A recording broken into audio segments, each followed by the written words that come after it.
जय हिंद। पिछले 4 दिन से हम लोग वीडियो नहीं डाल पाए, इसके लिए बहुत सॉरी। एक्चुअली क्या है कि लॉकडाउन में बहुत प्रॉब्लम आ रही है। हमारे एरिया से कुछ 7-8 किलोमीटर दूरी पर कुछ ऐसी बस्ती थी जहाँ पर बहुत पुअर फैमिली के लोग रहते थे, तो उधर ही खाना वाना बांटने में हम लोग चले गए, तो टाइम नहीं मिल पाया एक्चुअली वीडियो शूट करने का। तो अभी उसको निपटा दिए हम लोग। अब फिर से आपसे रेगुलर वीडियो चलते रहेगा। बस यही है कि जिस दिन हम लोग खाना वगैरह उनको देने जाएंगे उस दिन थोड़ा सा वीडियो रुक सकता है, इसको थोड़ा सा आप लोग एडजस्ट कीजिएगा।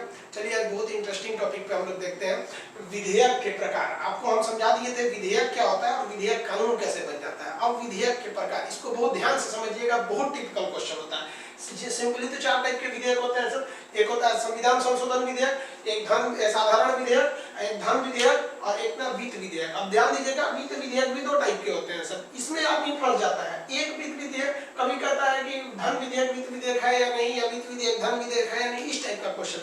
तो पहले हम लोग इनको पढ़ने से पहले एक अन्य टाइप का विधेयक समझते हैं। देखिए, अगर कोई मंत्री की किसी विधेयक को लाएगा तो उसे कहते हैं सरकारी विधेयक, क्योंकि जितने भी मंत्री रहते हैं उन्हें हम क्या कहते हैं, सरकारी सदस्य। तो जब कोई विधेयक को कोई मंत्री प्रस्तुत करेगा तो ऐसे विधेयक को हम कहते हैं सरकारी विधेयक। और अब जब कोई विधेयक को कोई साधारण सांसद प्रस्तुत करता है तो उसे कहते हैं हम मतलब गैर सरकारी विधेयक।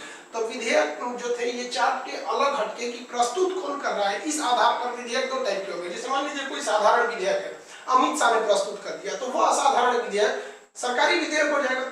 और कोई साधारण विधेयक है जो नॉर्मल कोई सांसद प्रस्तुत कर रहा है जो मंत्री नहीं है, तो वो कौन सा हो जाएगा, वो आपका वो हो जाएगा गैर सरकारी विधेयक। तो सरकारी और गैर सरकारी समझ गए। अब एक एक करके समझते हैं इन विधेयक के बारे में। पहले इन दोनों को निपटा देते हैं, फिर इसको समझेंगे। पहला देखिए, संविधान संशोधन जो विधेयक है उसकी चर्चा 368 में, अनुच्छेद 368, जबकि साधारण विधेयक की चर्चा 107 में है। इसके बारे में हम एक अलग वीडियो बनाकर डिटेल से चर्चा करेंगे, लेकिन यहाँ थोड़ा बहुत चर्चा करना जरूरी है, क्योंकि कंपैरिजन करिएगा कैसे। अब थोड़ी ना हम आपको वहां ले जाकर कहेंगे कि याद करिए वहां हम पढ़ाए थे, तो थोड़ा बहुत जो जरूरी है हम यहाँ देख लेते हैं। संविधान संशोधन विधेयक और साधारण विधेयक क्या होता है। देखिए, संविधान में अनुच्छेद 1 से लेकर 395 तक अनुच्छेद है। अगर सॉरी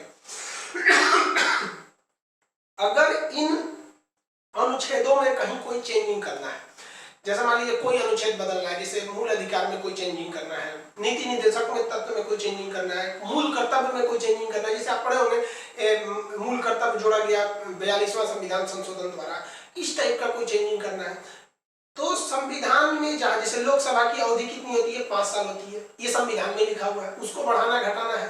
तो जो भी अनुच्छेद 1 से लेकर 395 के बीच है उनमें अगर कहीं भी चेंजिंग करना है तो वैसा विधेयक क्या कहलाता है, संविधान संशोधन विधेयक। क्लियर है। तो इसके लिए आपको समझने से पहले आपको 395 अनुच्छेद को पता होना चाहिए। मोटा मोटी तो सबको पता होता है। जैसे हम अभी हम कहें कि प्रधानमंत्री के पद में चेंजिंग कर रहा है, तो प्रधानमंत्री के पद में तो आपको भी पता है कि भैया प्रधानमंत्री की चर्चा अनुच्छेद हमारे अनुच्छेद में पहले ये 74-75 में मंत्रिपरिषद और प्रधानमंत्री के बारे में, तो उसमें भी चेंजिंग करना रहेगा, तो संविधान संशोधन विधेयक। तो जब कभी संविधान के किसी अनुच्छेद में परिवर्तन करना रहेगा तो कौन सा हो जाएगा, वो हो गया आपका संविधान संशोधन विधेयक। संविधान संशोधन विधेयक को आप किसी भी सदन में रख सकते हैं, या तो लोकसभा से स्टार्ट कर सकते हैं या राज्यसभा से। हम आपको इससे पहले के वीडियो में समझा दिए हैं कि विधेयक को हर हाल में दोनों सदन में जाना है। बात ये उठती है कि स्टार्ट कहां से हो सकता है, तो देखिए जाएगा तो दोनों में, स्टार्ट कहीं से भी हो सकता है। तो किसी भी सदन से ये क्या हो सकता है, प्रारंभ हो सकता है। कौन सा विधेयक, संविधान संशोधन का विधेयक। इसके लिए कभी भी संयुक्त अधिवेशन नहीं ला सकते हैं। इससे पहले की वीडियो में हम आपको संयुक्त अधिवेशन में A to Z डिटेल से बता दी है। तो संविधान संशोधन में एक चीज ध्यान रखिएगा, इसे दोनों सदनों में अलग अलग पारित होना पड़ता है। यदि एक सदन पारित कर दिया, दूसरा नहीं कर पाया, तो इस पे आप संयुक्त अधिवेशन नहीं बुला सकते हैं। तो इस पे ध्यान रखिएगा कि इस पर संयुक्त अधिवेशन नहीं बुला सकते। मान लिया कि दोनों से, मान लीजिए कि लोकसभा और राज्यसभा दोनों ने पारित कर दिया, तो राष्ट्रपति उस संशोधन को एक बार पुनर्विचार के लिए आराम से सदन में लौटा सकते हैं कि भैया एक बार आप लोग पुनर्विचार कर लीजिए, ये सही है या नहीं। लेकिन अगर दोबारा आ गया संशोधन करके या हूबहू पहले जैसा, तो राष्ट्रपति हस्ताक्षर करने के लिए बाध्य है।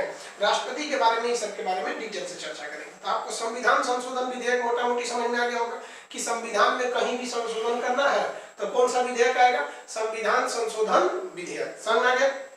चलिए अब देखते हैं हम लोग साधारण विधेयक क्या होते हैं। साधारण विधेयक की चर्चा किसमें है, अनुच्छेद 107 में है साधारण विधेयक। देखिए साधारण विधेयक किसे कहते हैं?